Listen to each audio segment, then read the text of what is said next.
সবুজ মাঠঘেরা এক গ্রামে থাকত রাহিম নামের এক কৃষক।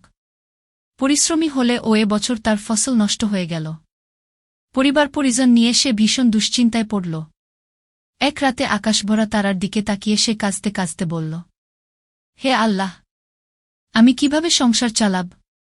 তার বৃদ্ধ মা মৃদু হেসে বললেন, বাবা, কুরআনে আল্লাহ বলেছেন যে আল্লাহর উপর ভরসা করে আল্লাহ তার জন্য যথেষ্ট, আর রাসূলুল্লাহ বলেছেন যদি তোমরা আল্লাহর উপর যথাযথভাবে ভরসা করতে তবে তিনি পাখিদের মতো রিজিক দিতেন, তারা সকালে খালি পেটে বের হয় এবং সন্ধ্যায় পূর্ণ পেটে ফিরে আসে।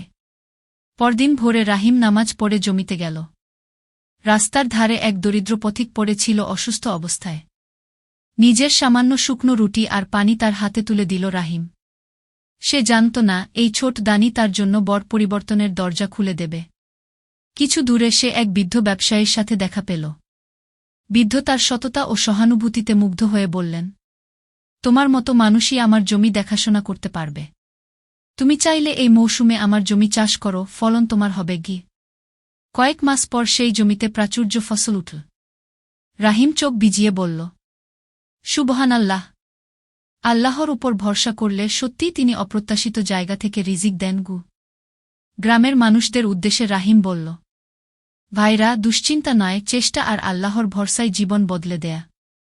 একে অপরকে সাহায্য করো, কারণ রাসূল বলেছেন যে ব্যক্তি একজন মুসলিমের দুঃখ দূর করে আল্লাহ কিয়ামতের দিনে তার দুঃখ দূর করবেন।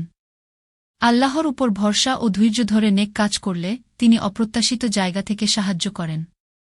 কুরআন ও হাদিসের শিক্ষা আমাদের জীবনে আশা, সততা ও পরোপকারের শক্তি জাগায়।